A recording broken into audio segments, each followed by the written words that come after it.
Baik peristiwa Isra Mi'raj.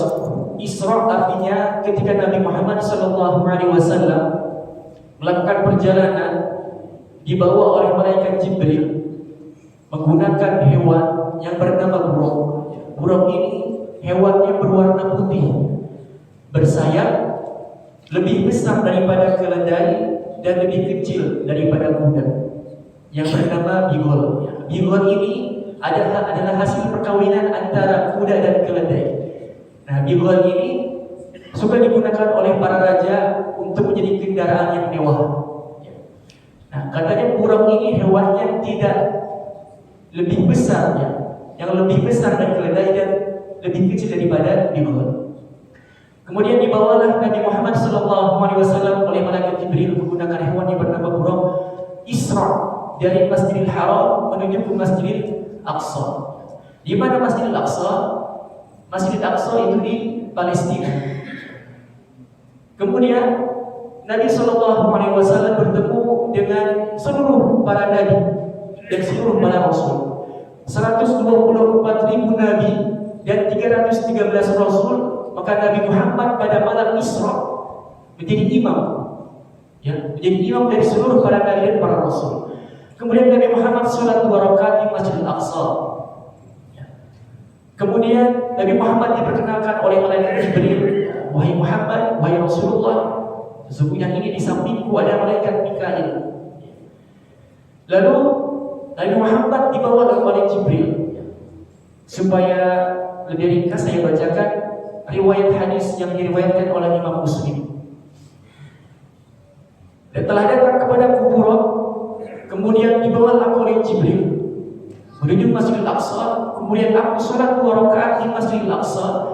Lalu aku letakkan tali kekangan burungku di tempat di mana para rasul dan para nabi meletakkan tali kekangannya.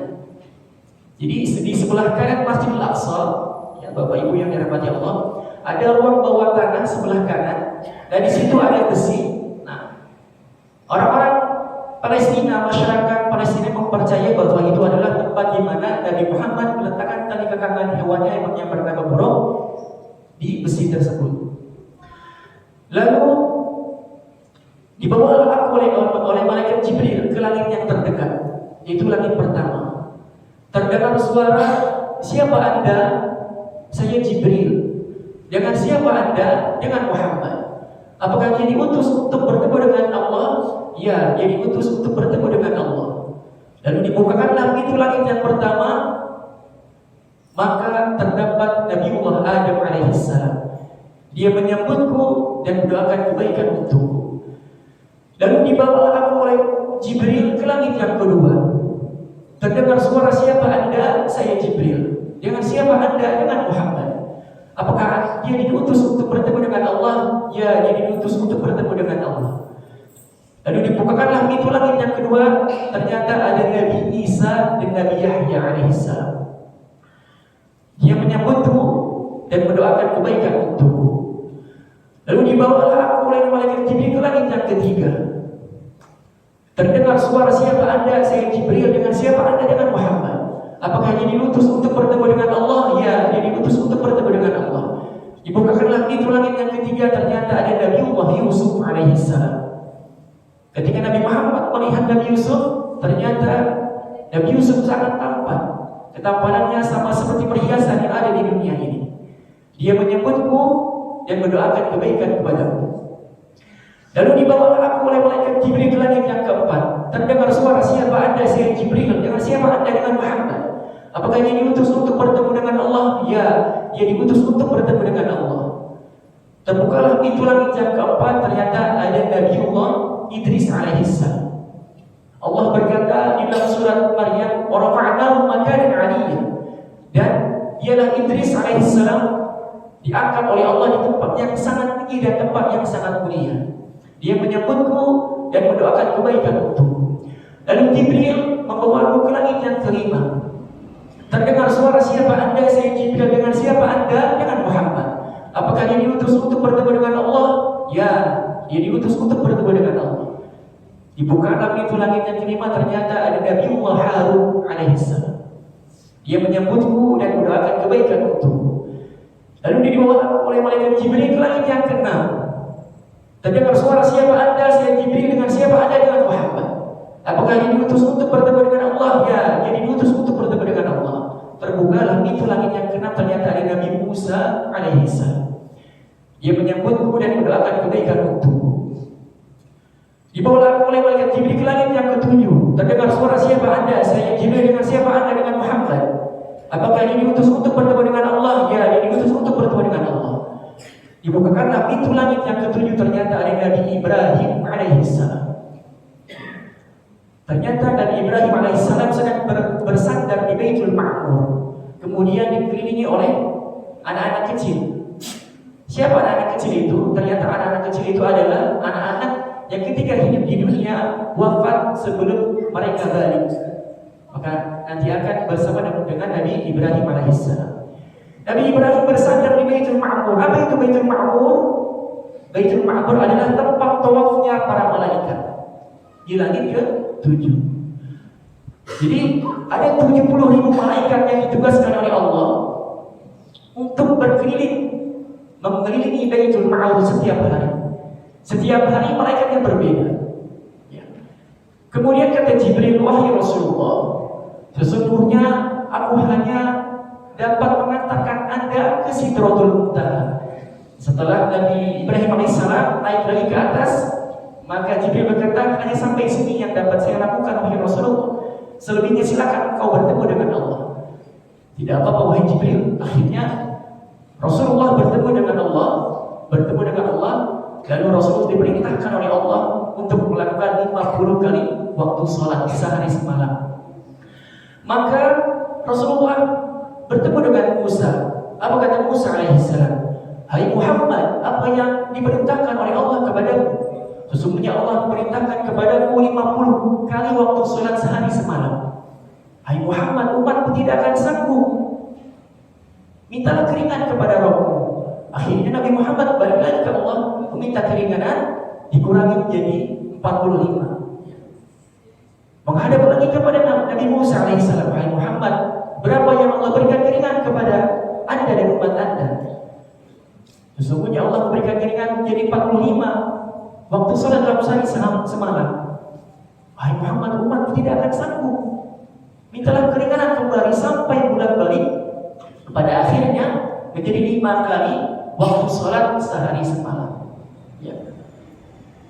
Kemudian Allah berkata di dalam hadis qudsi, ya, hai Muhammad, sesungguhnya 5 kali waktu sholat sehari semalam nilainya sama seperti 50 kali waktu sholat.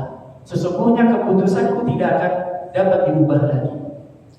Tetapi menghadap lagi Nabi Muhammad ke Nabi Musa. Hai Muhammad, mintalah keringan, padahal sudah 5 kali waktu sholat. Tetapi Nabi Musa tidak percaya dengan keadaan umat Nabi Muhammad, karena mungkin Nabi Musa tahu keadaan umat Nabi Muhammad sangat lemah dari segi fisik, kemudian mentalnya juga mungkin tidak sekuat Bani Israel umatnya Nabi Musa alaihissalam. Apa kata Nabi Muhammad di akhir penghujung hadis ini? Wahai Musa, sesungguhnya aku sudah berbolak-balik ke Tuhanku dan menghadap kepadamu. Maka sesungguhnya aku malu kepada Rabbku. Ya. Akhirnya singkat cerita, turunlah Nabi Muhammad. Tetapi ketika di langit Allah tampakkan bagaimana dahsyatnya siksa kubur. Jadi Nabi SAW Allah berikan penglihatan bagaimana siksa kubur, bagaimana indahnya, nikmatnya surga, bagaimana dahsyatnya siksa api neraka. Ketika turun dari Mi'raj, lalu Nabi Muhammad turun ke Masjidil Aqsa, ya, jadi tidak langsung ke Masjidil Haram, transit lagi ke Masjidil Aqsa. Lalu dari Masjidil Aqsa diantarkan oleh malaikat Jibril baru ke Masjidil Haram. Setelah itu Nabi Muhammad duduk termenung di depan Ka'bah di waktu pagi hari. Karena kejadian peristiwa Isra Mi'raj itu dalam satu malam pagi Nabi Muhammad sudah berada di Mekah lagi. Terduduk saja Nabi Muhammad. Kenapa terduduk? Merasa masih terngiang, masih merasa shock, masih merasakan takjub. Masya Allah, sesungguhnya aku telah melakukan perjalanan yang sangat luar biasa. Nah, tiba-tiba datang yang bernama Abu Hakam. Siapa ini Abu Hakam? Abu Hakam adalah Abu Jahal. Melihat Muhammad di depan, Ka'bah sedang duduk dan terpenuh. Hai Muhammad, sedang apa engkau? Sedang apa engkau? Kau seperti terlihat melamun. Tidak, wahai Abu Hakam, sesungguhnya aku baru saja melakukan perjalanan yang sangat luar biasa. Perjalanan apa? Aku baru saja sampai dari Masjidil Aqsa. Masjidil Aqsa? Kata Abu Jahal. Bagaimana bisa? Lalu diceritakanlah oleh Nabi Muhammad SAW, mulai dari berangkat Masjidil Haram ke langit, balik lagi ke Masjidil Aqsa, kembali lagi ke Masjidil Haram. Sangat detail. Nabi Muhammad menceritakan dengan kejujuran dan kepolosannya. Lalu Abu Jahal mendengarkan. Ini satu momen ketika Abu Jahal mau mendengarkan cerita Nabi Muhammad sampai waktu yang sangat lama. Hai Muhammad, kata Abu Jahal, apa benar apa yang kau ceritakan ini? Ya tentu saja benar Abu Jahal. Apakah engkau bersedia jika engkau pergi ke bait ke Abi Ubais, aku datangkan orang-orang Quraisy untuk mendengarkan cerita peristiwa ini. Silakan, saya akan bercerita kepada mereka. Ya, ternyata kenapa Abu Jahal ini, Abu Hakam ini dipanggil menjadi Abu Jahal? Ternyata Abu Jahal ini pernah ditanya oleh Abu Sufyan, hai Abu Jahal, mengapa kau tidak beriman kepada Muhammad? Sesungguhnya sukuku dan suku Muhammad bersaing. Apakah engkau meyakini apa yang dikatakan Muhammad, yaitu Al-Quran? Yang saya meyakini apa yang dikatakan Muhammad semuanya itu benar. Lalu mengapa kau tidak beriman? Kata Abu Sufyan, sesungguhnya dari dulu sukuku dan suku Muhammad bersaing. Suku Muhammad membuat pasukan, sukuku ikut membuat pasukan. Suku Muhammad memberikan makanan kepada jemaah haji, aku pun ikut memberikan makanan kepada jemaah haji. Suku Muhammad ada nabinya, sukuku tidak ada nabinya. Maka bagaimana mungkin aku ikut beriman kepada apa yang dipercayai oleh Muhammad? Ya. Maka aku tidak akan beriman selama-lamanya. Maka kata Nabi Muhammad, sebutlah Abu Jahal. Apa itu Jahlun? Jahlun itu bodoh. Seandainya Abu Jahal ini beriman kepada Allah, maka seluruh kota Mekah itu banyak yang beriman, karena dia tidak mau, saking gengsinya, dia tidak mau beriman kepada Nabi Muhammad. Kemudian digandenglah Nabi Muhammad ke bukit yang bernama Abi Qubais. Abi Qubais ini letaknya antara Safa dan Ka'bah, di tengah-tengah. Waktu dulu masih ada namanya Bukit Abi Qubais. Bukit Abi Qubais ini suka digunakan untuk memberikan informasi, contohnya kelahiran anak raja, kelahiran anak-anak raja, wafatnya raja, suku Quraisy dan lain-lain, informasi yang penting. Tiba-tiba datanglah dua sosok yang terkemuka. Pertama Abu Jahal, rajanya orang-orang Quraisy. Kemudian Muhammad SAW, orang yang paling terpercaya di Mekah. Lantas berkumpullah orang-orang Quraisy ini karena rajanya ke bukit, dan berkumpullah orang-orang beriman karena melihat Nabi Muhammad. Hai orang-orang Quraisy, kata Abu Jahal, dengarkanlah, sesungguhnya Muhammad ini bercerita. Silakan Muhammad. Akhirnya Nabi Muhammad dengan kepolosan dan kejujurannya bercerita tentang peristiwa Isra Mi'raj yang dialami tadi malam. Akhirnya setelah mendengar peristiwa Isra Mi'raj, tidak masuk akal ya. Perjalanan dari Masjidil Haram ke Masjidil Aqsa itu biasanya yang paling cepat ditempuh itu 1 bulan perjalanan. Itu pun kuda yang paling kuat dan anak muda yang sangat tangguh. Dari Masjidil Haram ke Masjidil Aqsa ditempuh 1 bulan paling cepat. Kalau santai bisa sampai 2-3 bulan. Ini 1 bulan. Pulang lagi menjadi 2 bulan. Nah ini Muhammad ke Masjidil Aqsa, bertemu dengan para malaikat, ke langit, kembali lagi ke Masjidil Haram, ditempuh hanya waktu 1 malam saja. Maka orang-orang Quraisy tidak beriman. Wah, ini Muhammad cerita bohong. Ya, ini mengada-ngada ini. Akhirnya orang-orang Quraisy bertambah kufur, tidak percaya dengan Nabi kita Muhammad SAW. Akhirnya Abu Jahal ini turun dari bukit Abi Qubais sambil tertawa dan berkata, agama Muhammad telah habis. Wahai orang-orang Quraisy, agama Muhammad telah habis. Kemudian Nabi Muhammad pergi ke Darun Nadwa. Darun Nadwa itu tempat berkumpulnya petinggi-petinggi Quraisy. Ya, hai Quraisy, kemarilah. Akhirnya petinggi Quraisy ini berkumpul menemui Abu Jahal. Sesungguhnya Muhammad telah berdusta. Agama Muhammad telah habis. Memangnya kenapa Abu Jahal? Kata orang-orang Quraisy. Diceritakan kembali peristiwa Isra Mi'raj. Nah, tidak sadar Abu Jahal ini telah mempromosikan peristiwa Isra Mi'raj. Diceritakan yang sangat detail apa yang didekatkan dari Nabi Sallallahu Alaihi Wasallam. Lalu orang-orang Quraisy ini hanya terdiam, tidak ada respon. Akhirnya Abu Jahal ini berkata, baiklah, jika kita bisa menggoyahkan keimanan satu orang ini, maka insya Allah tidak ada lagi yang mau ikut agama Muhammad. Siapa itu Abu Jahal? Dia adalah Abu Bakar. Akhirnya pergilah Abu Jahal bersama petinggi-petinggi Quraisy dan orang-orang beriman yang pada saat itu sama merasakan kebimbangan, merasakan ragu apa yang diceritakan peristiwa Isra Mi'raj oleh Nabi Muhammad. Akhirnya orang-orang beriman pun ikut mengikuti Abu Jahal. Nah, ini satu fenomena yang jarang terjadi. Abu Jahal diikuti orang-orang Quraisy dan diikuti oleh orang-orang beriman. Ini kok bisa akur gitu ya? Tiba-tiba pergilah mereka menemui Abu Bakar. Hai Abu Bakar. Nah, Abu Jahal berteriak, kemarilah. Wahai Abu Bakar. Ya Abu Bakar, ada apa? Sesungguhnya temanmu telah berdusta. Siapa? Muhammad. Masa katanya tadi malam dia pergi ke Masjidil Aqsa, ya. Dalam satu malam dia pergi ke langit, diceritakan lagi apa? Abu Jahal. Dipromosikan lagi peristiwa Isra Mi'raj ini, ya. Sangat detail. Akhirnya Abu Bakar terdiam dan ada dua athar. Abu Bakar memberikan pendapat jawaban kepada Abu Jahal karena orang-orang Quraisy ini dan orang-orang beriman ini menunggu jawabannya Abu Bakar. Kira-kira Abu Bakar jawabannya apa ya? Nah, niatnya Abu Jahal agar Abu Bakar ini semakin ragu dan tidak mau ya mengimani ajaran Nabi kita Muhammad. Apa kata Abu Bakar? Hai Abu Jahal, hai orang-orang Quraisy, janganlah kau bercerita tentang hal ini. Jangankan Nabi Muhammad pergi ke langit, ya. Nabi Muhammad pun menerima wahyu dari langit, sama saja. Tidak ada bedanya, kata Abu Bakar. Ya, itu yang pertama.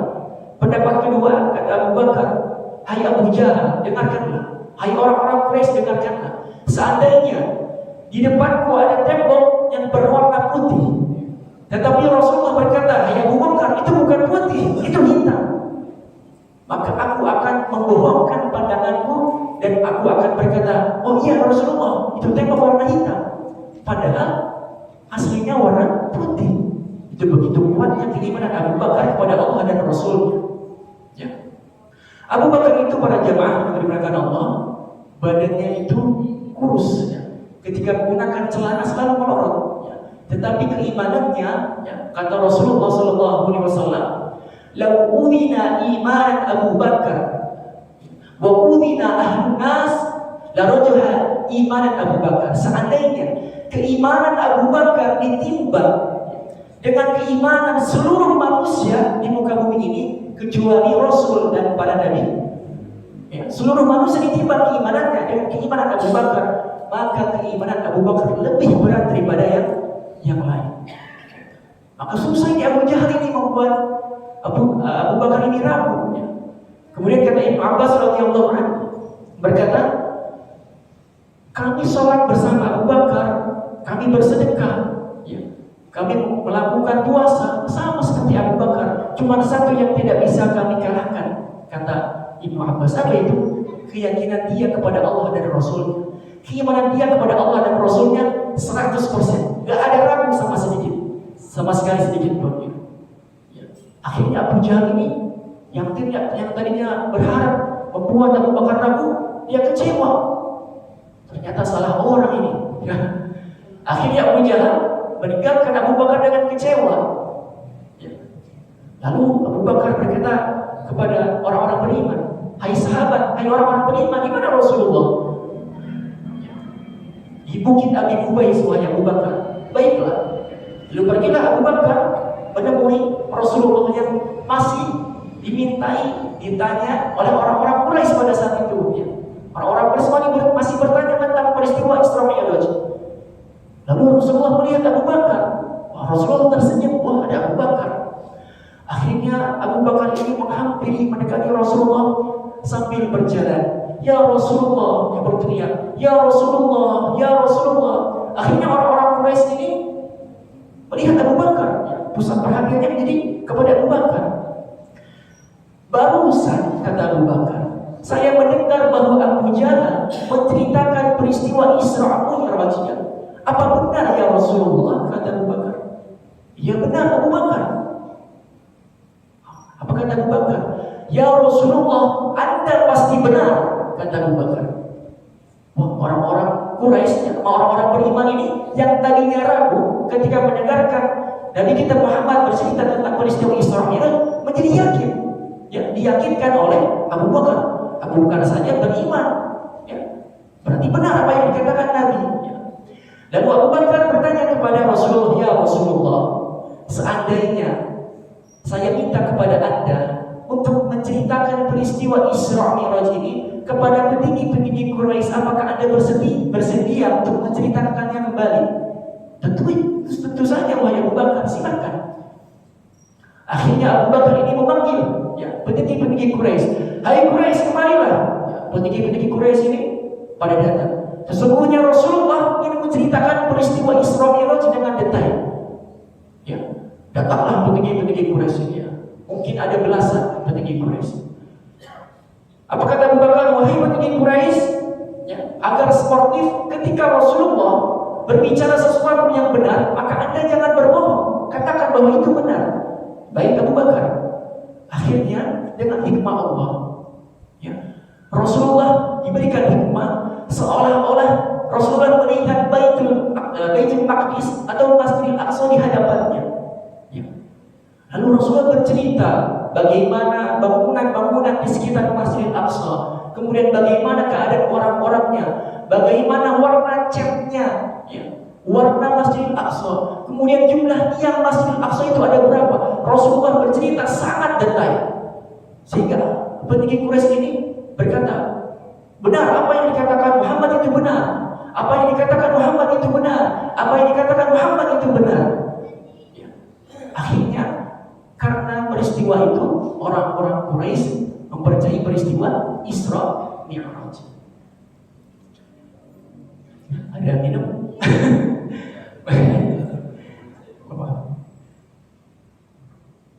Kita lanjut.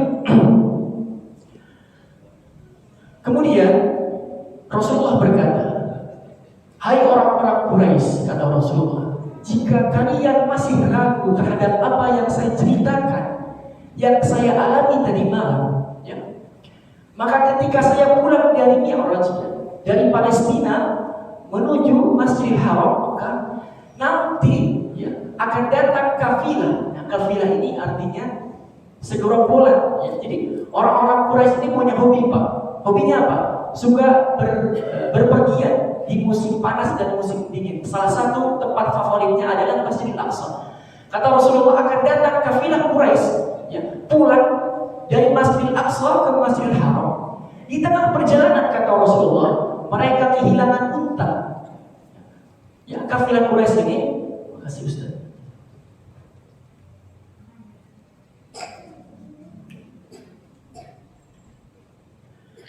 Di dalam perjalanan kafilah Quraisy dari Masjidil Aqsa ke Masjidil Haram, mereka kehilangan unta. Maka aku memberikan jawaban, ya. Maka aku membantu mereka. Hai Quraisy, kata Rasulullah. Jadi Rasulullah sedang di langit menuju pulang, melihat keadaan ada kafilah Quraisy yang kehilangan unta. Kata Rasulullah, hai Quraisy, sesungguhnya unta kalian berada di lembah ini. Ya. Maka kalau kalian tidak percaya, kata Rasulullah, nanti beberapa hari lagi kafilah Quraisy akan datang menuju Mekah. Akhirnya orang-orang Quraisy ini menunggu, apa benar apa yang dikatakan Muhammad. Ya. Ternyata itu pula nih orang-orang Quraisy. Ternyata benar, ada kafilah Quraisy yang baru saja pulang dari Palestina, Masjidil Aqsa. Ya, baru saja di Bani Syaibah. Bani Syaibah itu pintu gerbangnya kota Mekah, berdampingan dengan suku Syaibah. Baru saja sampai, tiba-tiba ditanya langsung oleh orang-orang Quraisy yang ada di Mekah. Sebentar wahai Quraisy. Hai Quraisy, dari mana Anda? Apa kata kafilah Quraisy yang baru pulang dari Masjidil Aqsa? Kami dari Palestina, dari Masjidil Aqsa. Apakah Anda kehilangan sesuatu selama perjalanan pulang? Ya, kami kehilangan sesuatu. Kami kehilangan unta. Tapi kami tidak tahu ada suara, entah dari mana suaranya, memberikan jawaban, membantu kami bahwa unta kami yang hilang bersembunyi di lembah-lembah tertentu. Ketika kami memeriksa ternyata benar, dan kami merasa terbantu. Sampai sekarang kami tidak tahu itu suara dari mana, kata kafir Quraisy yang baru pulang dari Masjidil Aqsa. Lalu ini gantian tanya, kafilah Quraisy bertanya kepada Quraisy yang ada di Mekah, dari mana Anda tahu? Ya. Kok Anda bisa tahu bahwa kami kehilangan unta? Apa kata suku Quraisy yang ada di Mekah? Kami tahu dari Muhammad Sallallahu Alaihi Wasallam.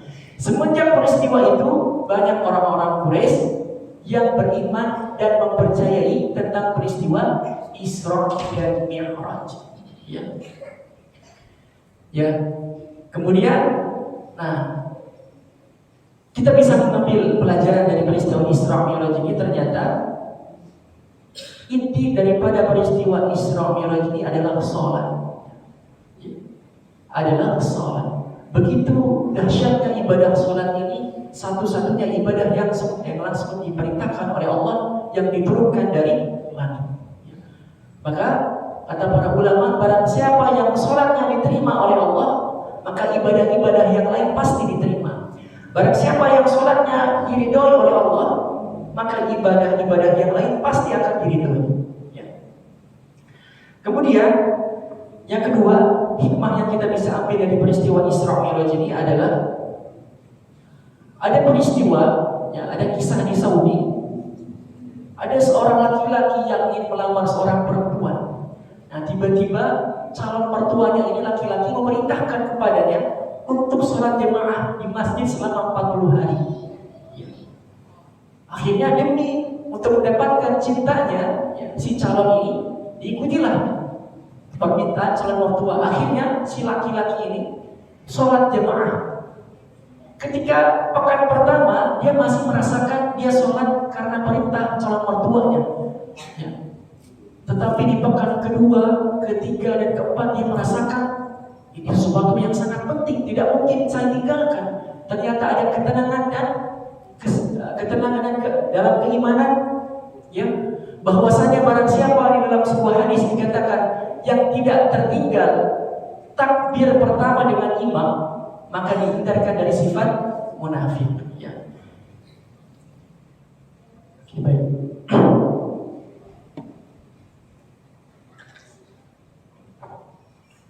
Kemudian hikmah selanjutnya yang dapat kita petik tentang peristiwa Isra Mi'raj ini adalah ternyata ada sebuah hadis yang mengatakan juga bahwasanya jika ada seseorang yang mendawamkan, mengistiqomahkan, menjaga sholat sunnah 12 rakaat dalam satu hari satu malam, 4 rakaat sebelum zuhur, 2 rakaat setelah zuhur, 2 rakaat setelah maghrib, 2 rakaat setelah isya, 2 rakaat sebelum subuh, maka akan dibangun baginya istana atau rumah di surga. Jadi ibadah sholat ini pada jamaah yang dimuliakan Allah ini sangat luar biasa. Makanya kalau kita sholat, kalau bisa kita harus tahu betul arti daripada apa yang kita baca. Mulai dari bacaan ruku, i'tidal, sujud sampai akhir. Karena akan berpengaruh terhadap tingkat kekhusyuan kita ketika kita melakukan sholat.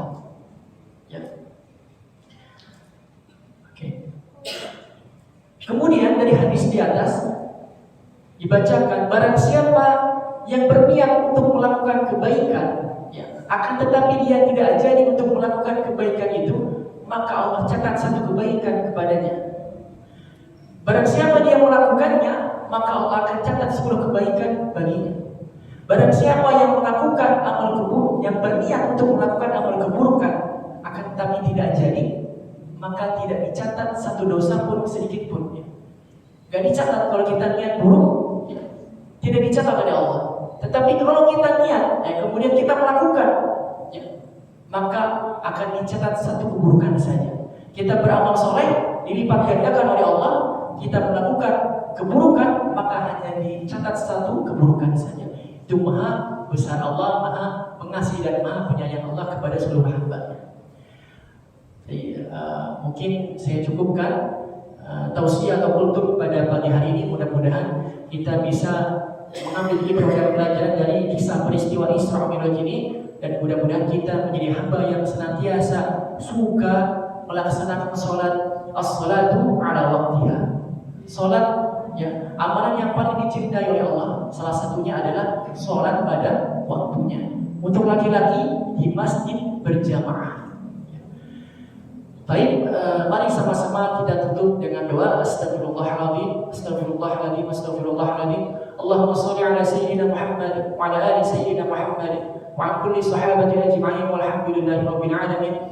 Hamdan syakirin, hamdan na'imin, hamdan yuafi ni'amahu wa yukafi mazidah. Ya Rabbana lakal hamdu kama yanbaghi li jalali wajhikal karim wa li'azimi sultanik. Rabbana zalamna anfusana wa illam taghfir lana wa tarhamna lanakunanna minal khasirin. Rabbana la tuzigh qulubana ba'da idh hadaytana wa hab lana min ladunka rahmah innaka antal wahhab. Rabbana atina fid dunya hasanah wa fil akhirati hasanah wa qina adzaban nar. Wa sallallahu ala sayyidina Muhammadin wa ala alihi wa sahbihi wa sallam. Subhana rabbika rabbil izzati amma yasifun wa salamun ala al mursalin walhamdulillahi rabbil alamin.